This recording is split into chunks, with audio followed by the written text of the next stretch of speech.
नमस्कार दोस्तों, बाजार में एक बहुत बड़ा लेकिन बिल्कुल खामोश बदलाव हो रहा है। आज के इस विश्लेषण में हम इसी रहस्य से पर्दा उठाने वाले हैं। एक ऐसा गेम चेंजर साइलेंटली तैयार हो रहा है जिसकी भनक शायद बहुत ही कम लोगों को है। बड़े संस्थानों और आम निवेशकों के बीच एक जबरदस्त शिफ्ट चल रहा है। एक तरफ खरबों का निवेश हो रहा है और दूसरी तरफ घबराहट में बिकवाली चल रही है। तो चलिए बिना किसी देरी के सीधे डेटा में गोता लगाते हैं और इस स्मार्ट मनी प्लेबुक के पन्नों को पलटते हैं। अब एक बहुत ही दिलचस्प विरोधाभास सामने आता है। आखिर ऐसा क्यों है कि स्मार्ट मनी यानी कंपनी के प्रमोटर्स, एफआईआईज और डीआईआईज करोड़ों खरबों का माल उठा रहे हैं, जबकि आम रिटेल निवेशक पैनिक में आकर या बोर होकर लगातार इन स्टॉक से बाहर निकल रहे हैं। पर्दे के पीछे कोई बहुत बड़ा खेल चल रहा है और सच कहूं तो ज्यादातर लोगों को इसका अंदाजा ही नहीं है। इस पूरी गुत्थी को सुलझाने के लिए हमें सीधे डेटा और कुछ रियल लाइफ केस स्टडीज का रुख करना होगा। तो सबसे पहले बात करते हैं केस स्टडी 1 की, एसजी मार्ट का डेटा गेम। अगर हम हाल की तिमाहियों के डेटा को देखें तो एक बहुत ही नाटकीय बदलाव साफ नजर आता है। प्रमोटर्स और बड़े संस्थागत निवेशकों की हिस्सेदारी लगातार बड़ी होती जा रही है।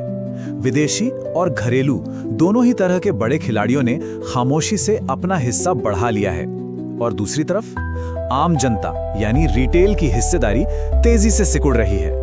अब सवाल ये उठता है कि आखिर ये बड़े खिलाड़ी इस खास कंपनी में अपना इतना पैसा क्यों झोंक रहे हैं? इसके पीछे का कारण बहुत ही सॉलिड है। SG mart B2B building material और इंफ्रास्ट्रक्चर सप्लाई चेन में बहुत तेजी से अपने पैर पसार रहा है।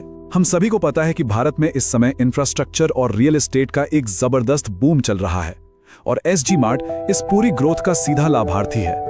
बड़े निवेशक कभी भी हवा में तीर नहीं चलाते। उन्होंने इस बुनियादी ढांचे के विकास को बहुत पहले ही भांप लिया है।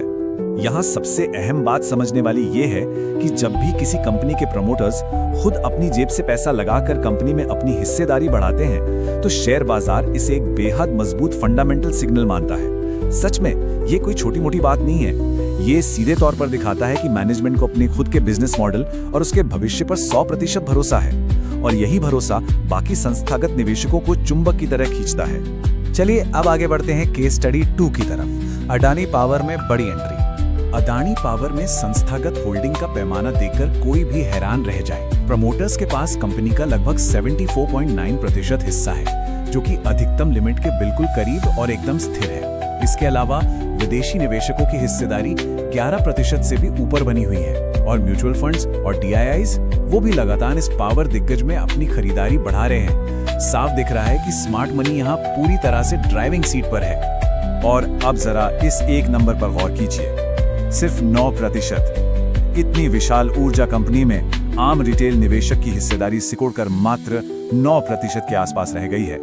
जहां एक तरफ बड़े संस्थान अपनी मुट्ठी कस रहे हैं, वहीं खुदरा निवेशक अपनी हिस्सेदारी छोड़कर बाहर होते जा रहे हैं। इस भारी गिरावट के पीछे बाजार का एक बहुत ही जाना माना कॉन्सेप्ट काम करता है, जिसे हम अक्यूमुलेशन फेज या एकत्रीकरण का चरण कहते हैं। होता क्या है कि जब किसी शेयर की कीमत काफी समय तक एक ही रेंज में फंसी रहती है तो आम निवेशक बोर हो जाता है या फिर थोड़ा सा भी नुकसान देखकर पैनिक कर जाता है और अपना शेयर बेच देता है। और ठीक उसी समय बड़े बड़े इंस्टीट्यूशंस बहुत ही शांति और धैर्य के साथ उन शेयरों को खामोशी से अपने पोर्टफोलियो में जमा कर रहे होते हैं।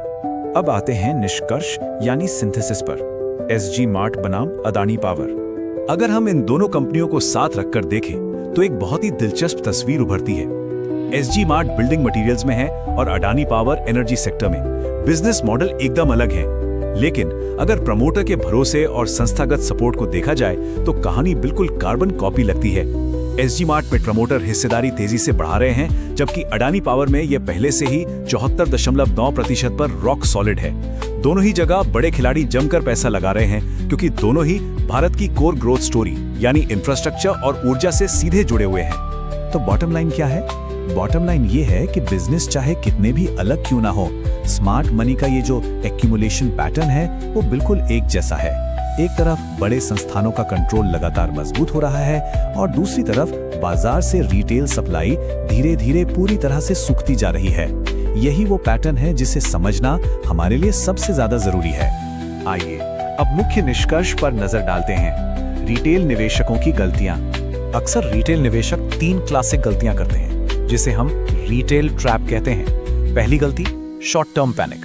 सिर्फ 1 या 2 महीने के प्राइस एक्शन को देखकर घबराहट में शेयर बेच दिए जाते हैं। दूसरी गलती, स्मार्ट मनी को इग्नोर करना। बड़े संस्थान सालों की रिसर्च के बाद पैसा लगाते हैं, जिसे अक्सर नजरअंदाज कर दिया जाता है। और तीसरी सबसे खतरनाक गलती है FOMO, यानी फियर ऑफ मिसिंग आउट।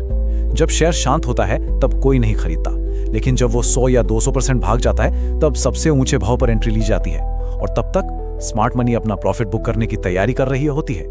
तो इस ट्रैप से कैसे बचा जाए? इसका सीधा सा जवाब है डेटा संचालित आदतें अपनाकर। बाजार के शोर और अफवाहों को पूरी तरह से म्यूट कर देना चाहिए। सारा फोकस शेयर होल्डिंग डेटा में हो रहे बदलावों, कंपनी की अर्निंग्स ग्रोथ और लॉन्ग टर्म बिजनेस आउटलुक पर होना चाहिए। जब बड़े संस्थानों की तरह सिर्फ और सिर्फ डेटा पर भरोसा किया जाता है, तभी बाजार की असली तस्वीर समझ में आती है। अब इस पूरे विश्लेषण के बाद एक बहुत ही बड़ा सवाल खड़ा होता है। जैसे जैसे देश का इंफ्रास्ट्रक्चर और ऊर्जा क्षेत्र रॉकेट की तरह आगे बढ़ रहा है, क्या ये स्मार्ट मनी ऐसे ही खामोशी से इन बड़े विकास इंजनों पर अपना पूरा दबदबा बनाए रखेगी?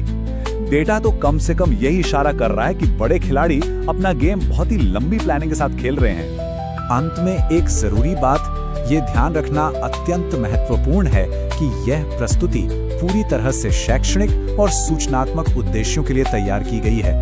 ये किसी भी प्रकार की वित्तीय सलाह या किसी विशेष स्टॉक को खरीदने या बेचने की सिफारिश बिल्कुल नहीं है। शेयर बाजार में जोखिम शामिल होता है, इसलिए कोई भी निवेश निर्णय लेने से पहले हमेशा अपने प्रमाणित वित्तीय सलाहकार से परामर्श अवश्य लें। इस चर्चा में हमारे साथ जुड़े रहने के लिए आपका बहुत बहुत धन्यवाद।